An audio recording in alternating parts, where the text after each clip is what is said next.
The scene down in the corner may look familiar to you. It's from last week's project. Shopping at Home Depot with my son to buy the materials to build him a set of real nunchucks. But what I didn't tell you is while we were at Home Depot, I also bought a second dowel so that we could build his second favorite martial arts weapon, the bow staff. And this is another great father-son project, so stay tuned and I'll show you how it's done. Is flip this lever up. Okay, and then stand over here with your right hand and then press the button down with your thumb. And then this thing should swing. And I want you to line that up to where it lands on the 0. Now press down the handle and lock it in place. We are in business. Okay, you ready? Ready, Freddy? Yeah. Ready, Freddy.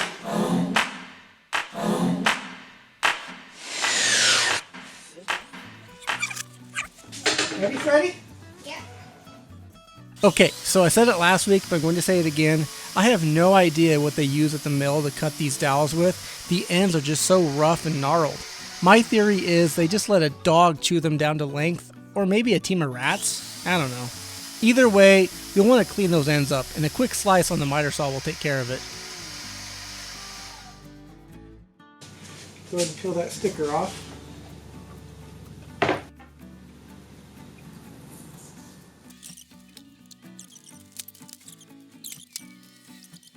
Now, You got gloves? yeah, you gotta do the snap. Good. A quick wipe down with some acetone will remove any of the sticky residue left behind from the sticker. Work your way up through the grits, sanding the dowel smooth, getting it ready for stain and finish. Sanding a 45-degree chamfer on the end of the dowel will give the bow staff that nice finished look and feel. If you don't have a disc sander, no worries, you can still do this. You can do this by hand. You can use a file or a sanding block, but making a simple jig to help hold it at that 45-degree angle will definitely help to maintain that 45-degree angle all the way around the end of the dowel.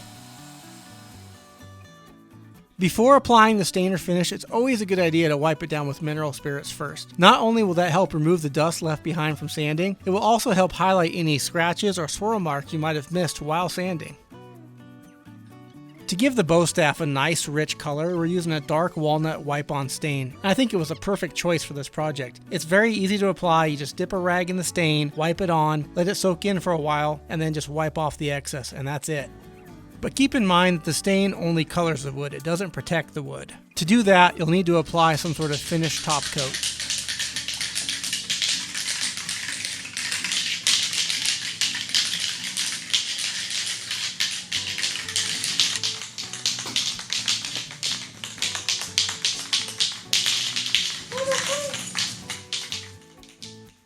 A few coats of spray poly will give the bow staff that protection that it needs.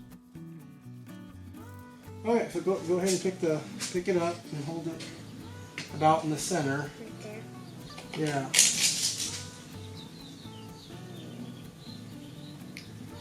Yeah, I think 8 would work good because it'll be so you can kind of move your hands a little bit, you know. Okay, go ahead and set it down. We'll go 8 inches. And for that final finishing touch, we're going to apply a little bit of athletic grip tape. This grip tape that we are using was a bit weird. I think it was designed to go on a tennis racket, and it didn't have any adhesive on the back of it. What we were planning on using was that white athletic grip tape that sometimes you see on baseball bats. But this is all we could find. And you know what? It did the job, and that's all that really matters. My son's happy, I'm happy. I'm calling this project a success. Cool? All right, let's take it outside and see what it can do.